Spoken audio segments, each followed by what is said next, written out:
నమస్తే. క్రోధీనామ సంవత్సరంలో 12 రాశుల వారికి ఏ విధంగా ఉండబోతుందో మనకు తెలియజేయడానికి ప్రస్తుతం మనతో పాటు ఉన్నారు స్టూడియోలో లలిత ఉపాసకులు, ప్రముఖ జ్యోతిష్య పండితులు మార్గుల శివప్రసాద్ గురువు గారు. వారిని అడిగి 12 రాశుల వారికి ఏ విధంగా ఉండబోతుందో తెలుసుకుందాం. నమస్కారం గురుగారు. ఆశీర్వచనం తల్లి. గురుగారు, ఉగాదికి క్రోధీనామ సంవత్సరం ప్రారంభం కాబోతుంది. అందరికీ కూడా తమ తమ రాశుల వారికి ఏ విధంగా ఉండబోతుందో తెలుసుకోవాలని ఉంటుంది. ముందుగా ఈ సంవత్సరం మేషరాశి వారికి ఏ విధంగా ఉండబోతుంది? శ్రీ మహాగణాధిపతయే నమః. ఐం మహాసరస్వత్యే నమః. శ్రీ లలితాంబికాదేవ్యే నమః. ఈ క్రోధీనామ సంవత్సరము ఉగాది పండుగ సందర్భముగా, ఉగాది పండుగ ఈ సంవత్సరం అంతా కూడా ఉగాది నుండి 12 రాసుల వాళ్లకు ఎలా ఉండబోతుంది అంటే, ముందుగా మేషరాశిని మనం చెప్పుకుందాం. అశ్విని నక్షత్రము 4 పాదాలు, భరణి నక్షత్రము 4 పాదాలు, కృత్తికలో 1 పాదం. అశ్విని భరణి కృత్తికా పాదం మేషం అని మేషరాశి. మేషరాశి వారికి ఆదాయము 8, వ్యయము 14, రాజపూజ్యత 4, అగౌరవము 3 ఈ విధముగా ఉన్నది.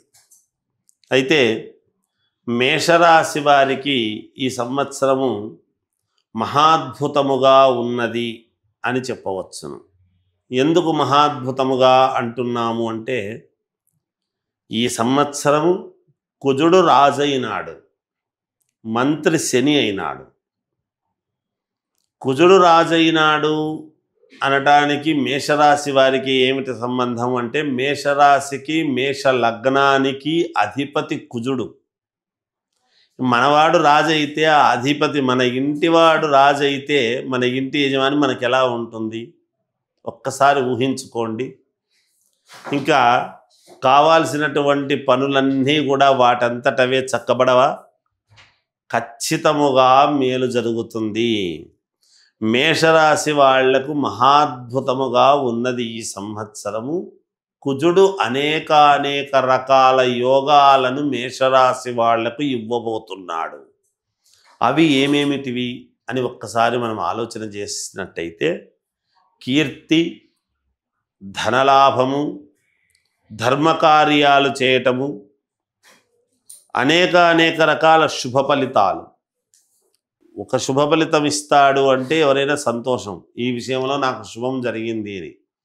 అనేక శుభ ఫలితాలు అంటే మరి శని కూడా స్వక్షేత్రుడై ఉన్నాడు కదా, మరి మంత్రి కదా, మరి ఖచ్చితంగా శుభ ఫలితాలు ఇవ్వాలి కదా మేషరాశి వాళ్లకు. తప్పకుండా అనుకూలముగా ఎన్నో రకాల ఫలితాలను, మంచి ఫలితాలను ఇవ్వడానికి సిద్ధంగా ఉన్నారు. వ్యక్తిగతమైనటువంటి జాతకాలలో ఏమైనా తేడా ఉంటే చెప్పలేము, కానీ రాశి ఫలాల ప్రకారముగా అయితే రాసుల వాళ్లకు మహాద్భుతం. సంతాన ప్రాప్తి, సంతోషం, కుటుంబములో విపరీతంగా సంతోషం అనేది ఉంటుంది కుటుంబములో. అలాగే శత్రువులు కూడా మిత్రులుగా మారే అవకాశం ఉంటుంది ఈ సంవత్సరం. కాదన్న వాళ్ళందరూ కూడా నీదే కరెక్ట్ నాయన, నువ్వు చెప్పిందే మేలు జరిగింది అనేటువంటి మాటతో అందరూ కూడా దగ్గరికి వచ్చేస్తారు గాక. అలాగే స్థానచలనం, ఒక చోటు నుంచి ఇంకొక చోటికి ఉన్నతమైనటువంటి విధానంగా కావచ్చు, లేదా ఎన్నాళ్ళ నుంచో ఆశిస్తున్నది కావచ్చు, ఇలా ఏ రకంగానైనా సరే స్థానచలనం అనేది, తక్కువ స్థితిలో ఉండేటువంటి వాళ్ళు కూడా ఈ స్థానచలనం వలన ఒక ఉన్నతమైనటువంటి స్థితికి చేరడానికి మార్గమయ్యేటువంటి స్థానచలనం కూడా కావచ్చునుగాక. అలాగే భూముల వలన లాభాలు అని, భూముల వలన ఎక్కువగా లాభాలు అనేటువంటివి ఉంటాయి. నీచము భంగత్వమై రాజయోగము పట్టటం అనేటువంటిది ఉన్నది.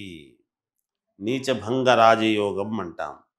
వీళ్ళు తీసుకునేటువంటి నిర్ణయాలు కూడా ఈ సంవత్సరము సాహసోపేతమైనటువంటి నిర్ణయాలు తీసుకుంటారు. మామూలు నిర్ణయాలు తీసుకోరు.